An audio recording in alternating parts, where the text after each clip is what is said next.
जीत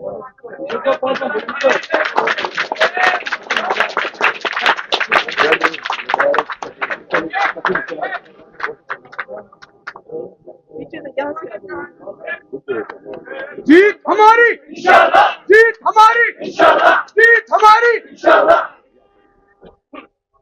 मैं मुस्ताक साहब से गुजारिश करूंगा कि वो अपने दुनिया अल्फाज में हमें आगाह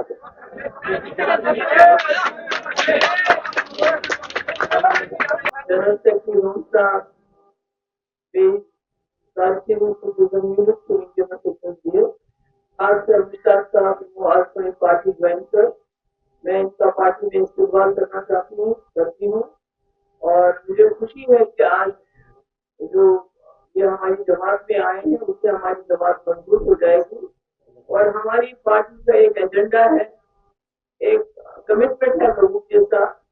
तो मुझे उम्मीद है कि ये उस कमिटमेंट के साथ, उस कन्वेंशन के साथ, पार्टी के साथ चलेंगे और इंशाल्लाह बिल्कुल वर्करों की फिक्र है। मेरे वाले मुफ्ती साहब कहते थे मैंने मेरी आपकी कुछ है तुम्हें पकनावा इंसान वह चला ननवर पका जिंदाबाद करा और अल्लाह ताला की मकाम से वासना हो पश्चिम क्षेत्र का ऊपर मतलब कोशिश हमारी यही रहती है कि अगर मेरी जरूरत नहीं है तो मुझे कभी जरूरत तो ऐसी कुछ ये डॉक्टर वही जवाब डॉक्टर ये जो प्रेसिडेंट ने जरा झिझक कोई भी आम वर्कर आके बैठता है मेरे सामने चाय का काफी खुदा है काफी चीजें भी करते हैं उससे हमारी पार्टी में वर्कर की बहुत इज्जत है इसलिए इनका सही चार्ज बढ़ रहा है इंशाल्लाह खासकर दोस्त बड़े से ही तो नाम इंसान है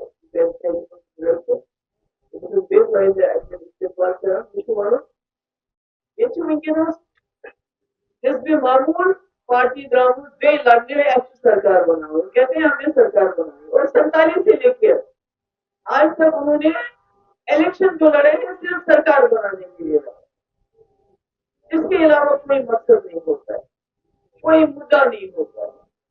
अलायंस करना वो भी इसलिए होता है कि हम सरकार बनाएंगे, आप कितनी मिनिस्ट्री लड़ोगे, हम कितनी आपकी सीटों पे कितने लड़ोगे। और मुझे ताज्जुब है ये वो जमात है जिन्होंने 1947 से लेके 2002 तक 70 75 सीटें हासिल की हैं और जब हम इनकी कारकर्दगी देखते हैं तो उसमें जो 16 सीटों पे पीडीपी ने सरकार बनाई और इनकी 60 सीटों की जो सरकार है तो वहां मुफ्ती मोहम्मद सैयद साहब की कारकर्दगी इन पे बहुत भारी पड़ी और ये भी मुझे इसका भी एहसास है कि जब इनको लगता है कि इनकी सरकार नहीं बन सकती है और लोगों ने वोट भी दिए हैं, मुझे इसका भी मैं इसको भी एग्री करती हूँ। 1947 से लेके इन्होंने 2002 तक तमाम इलेक्शन में इन्होंने सरकार बनाई, कैसे बनाई, क्या बनाई। एक इलेक्शन में इनको लगा कि लोग कहीं 87 में किसी और जमात को वोट ना देंगे और आपने देखा क्या किया हम लोगों ने। दांतलियां ऐसी की कि आज तक जम्मू कश्मीर से बंदूक बाहर नहीं जा रही। हमारे कब्रिस्तान, हमारे यतीम, हमारी बेवाएं, उनकी तादाद इतनी हो गई है कि जितना मुश्किल हो गया। तो पीडीपी एक एजेंडे के लिए निकली है, एक एजेंडे के लिए इलेक्शन लड़ना चाहती है। सरकार तो 1916 से बनाई और इंशाल्लाह इस वक्त भी जो सरकार बनेगी वो पीडीपी के बगैर नहीं बनेगी। मगर हम सरकार बनाने में कम और एजेंडे पे हमारा ज्यादा जोर रहता है। हमने कांग्रेस के साथ सरकार बनाई, हमारा एजेंडा था कोटा खत्म करना, टास्क फोर्स खत्म करना, मसले कश्मीर के हवाले से बातचीत करना। हमने बीजेपी के साथ सरकार बनाई, सरकार के साथ हमारा उस पर एजेंडा था बाज़ाब्ता 370 नहीं छेड़ना, बातचीत करना। और मैं जानना चाहती हूँ क्योंकि नेशनल कॉन्फ्रेंस हमेशा इल्जाम लगाती है कि पीडीपी ने बीजेपी के साथ है। मैं उमर साहब से पूछना चाहती हूँ जब आप बीजेपी सरकार में वजीर बने आपकी कारकर्दगी उन 5 सालों में क्या रही? आपने कोटा नहीं बना था तो आपने यहाँ उसको लागू कर दिया। शाकू जो हमारे गरीब, हमारी माए, हमारी बहनें घरों में काटती थी, शाकू उस पर बैन लगाई जब आप कांग्रेस मिनिस्टर थे। जब आप फॉरेन अफेयर मिनिस्टर थे, एक्सटर्नल अफेयर मिनिस्टर थे, तो आप पूरी दुनिया में जाते थे, जम्मू कश्मीर का कोई मसला ही नहीं है। अगर आप दूसरे कश्मीर को बमबारी करोगे, पाकिस्तान को इसको बमबारी करोगे तो सारे मसले हल हो जाएंगे। ये उनकी उस वक्त बातचीत होती थी जब वो बीजेपी के साथ थे। जब हमने बीजेपी सरकार के साथ हाथ मिलाया तो 12,000 नौजवानों की एफआईआर मैंने वापस ली। आपने देखा होगा कि अगर आज किसी मुलाजिम के ऊपर इल्जाम लगता है, एफआईआर नहीं होती है, सिर्फ इल्जाम लगाया जाता है कि आप सिंपथाइजर हो, आप हमदर्द हो, मिलिटेंट हो, कि उसको नौकरी से निकाला जाता है। मैंने 12,000 नौजवानों के खिलाफ एफआईआर ली, जिनके खिलाफ ज्यादा से ज्यादा एफआईआर नेशनल कॉन्फ्रेंस की सरकार ने दी। मैंने पूरे हिंदुस्तान से, पूरे मुल्क से डेलीगेशन लाया, मिनिस्टर्स का, मेंबर पार्लियामेंटेरियंस का, और बातचीत के लिए हुज्जत के दरवाजे पे लाया। और ये काम मैंने किया बीजेपी के सरकार में होते हुए। मुझे बताइए उमर साहब, क्या आप ऐसा कर सकते थे? क्या आपने अपने टाइम में किया? आपकी भी तो कांग्रेस में दिल्ली में सरकार थी, आप उसका हिस्सा थे। हाँ, एक काम जरूर किया, एक कश्मीरी को फांसी लगाई। हाँ, मैंने 1 महीने का सीज फायर करवाया। क्या आपने करवाया? वाजपेयी जी ने फारूक साहब के टाइम में सीज फायर करवाया, जो 15 दिन के बाद फारूक अब्दुल्ला साहब ने मजबूर किया वाजपेयी जी को वापस देने के लिए। Because I still remember Farooq साहब के वर्ड। उन्होंने कहा, मेरे डीजीपी पुरी साहब थे, मैंने अपने डीजी से कहा गो गेट देम, मैं नहीं मानता हूँ। तो इसलिए ये जो बात करते हैं, बार बार बात करते हैं, पीडीपी ने बीजेपी सरकार से हाथ मिलाया, मगर हमने अपने एजेंडे को कुर्बान नहीं किया। मगर जब उमर साहब बीजेपी का हिस्सा थे तो उन्होंने बीजेपी को एजेंडा चलाया, नेशनल लेवल पे, इंटरनेशनल लेवल पे पाकिस्तान की बमबारी की बात करके, स्टेट लेवल पे कोर्टों को यहाँ लागू करके। और यहाँ आपको याद होगा जब उमर साहब वजीर आला थे तो शुपियन में एक हादसा हो गया, तो जिन्होंने शिकायत की उन्हीं पर जेल में, आज भी जेल में बंद है। मगर मेरे वक्त में जब इस किस्म का हादसा हुआ तो मैंने बीजेपी के मिनिस्टर को ड्रॉप कर दिया। तो ये हमारे साथ अगर ये बहस करने पे आएंगे तो मुझे लगता है इनके लिए बड़ी मुश्किल हो जाएगी, क्योंकि मुफ्ती साहब की 3 साल की कारकर्दगी, गिलानी साहब को जेल से रिहा करना है, क्या ताकत हुआ? मुझे बताइए, उमर साहब को कह रहे थे कि मैं चपरासी की ट्रांसफर नहीं कर सकता हूँ।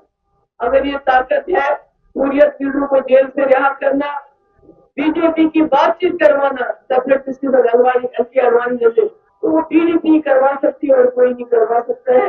ये नेशनल कॉन्फ्रेंस सिर्फ अपने मफाद के लिए सरकार बनाना चाहती। जब सरकार बनती है कहते हैं हिंदुस्तान जिंदाबाद, इलेक्शन हलाल है। जब सरकार नहीं बनती है तो कहते हैं इलेक्शन हराम है, तो इन्होंने 22 साल यहाँ राजकुमारी चलाई। तो इसलिए पीडीपी का एक एजेंडा है।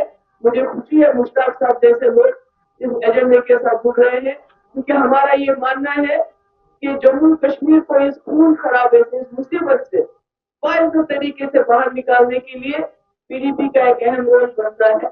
और दूसरा मैं यहाँ की एडमिनिस्ट्रेशन से कहना चाहती हूँ आपके जरिए कि फिर से हमारे जो पुलिस डिपार्टमेंट के कई लोग एक्टिव हो गए, OGW के नाम से लोगों को हरासा करना शुरू कर दिया, उनको अरेस्ट करना शुरू कर दिया। आपको याद होगा पिछले इलेक्शन में भी कई लोगों को गिरफ्तार किया गया इलेक्शन के वक्त, इलेक्शन से 10 दिन 15 दिन पहले। तो मेरी LG साहब से गुजारिश है, आप कहते हैं यहाँ फ्री एंड फेयर इलेक्शन होंगे, तो अपने जो आपके SPs है उनके अंडर जो SHOs है जिन्होंने लोगों को हरासा करना शुरू कर दिया है, थानों में बुलाना शुरू कर दिया है, मेहरबानी करके उनको बताइए कि ये इस एक्टिविटी को रोक दे और हमारे और आम लोगों को हरासा करना बंद कर दे।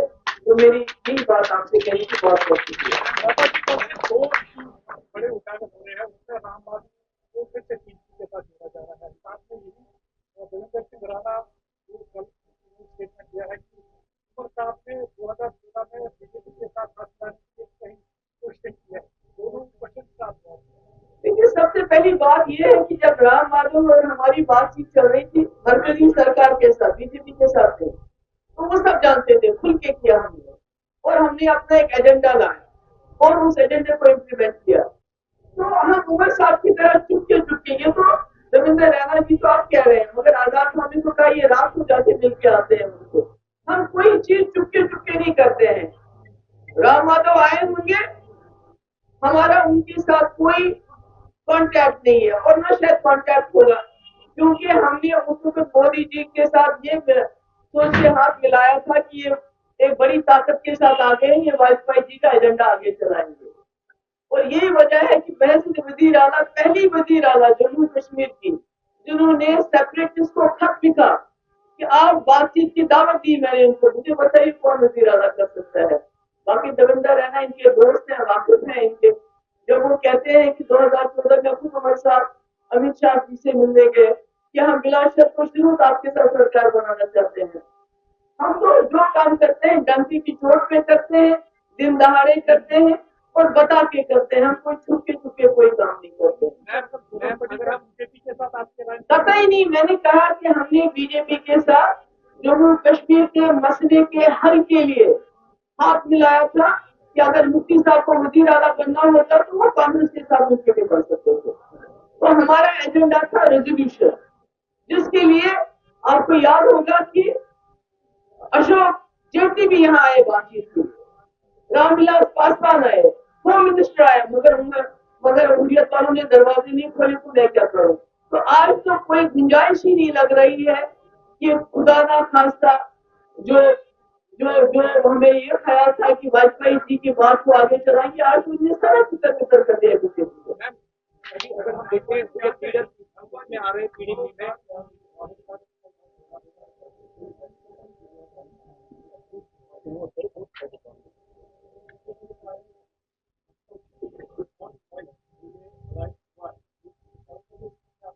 अरे देखिए, ये तो मुझे नहीं मालूम कंपल्सन है ये क्या है, पर जहां जहां भी एनसी और कांग्रेस का अलायंस हुआ है वहां पर खासकर जैसे आपको लद्दाख में अलायंस हुआ था तो एनसी ने इंडिपेंडेंट कैंडिडेट खड़ा कर दिया, जो जीत के आ गया फिर वो एनसी में चला गया। तो हर जगह वही फ्रेंडली फाइट हो रहा है, तो अलायंस का तो बड़ा। दूसरी बात, जहां तक साउथ कश्मीर का सवाल है, साउथ कश्मीर में स्कूल अपग्रेडेशन से लेके, कॉलेज से लेके, यूनिवर्सिटी से लेके, एम्स से लेके, तहसीलों से लेके, डिस्ट्रिक्ट से लेके, अगर कुछ काम हुआ है तो मुफ्ती साहब के 3 सालों में हुआ है, नेशनल कॉलेज के 50 साल में नहीं हुआ।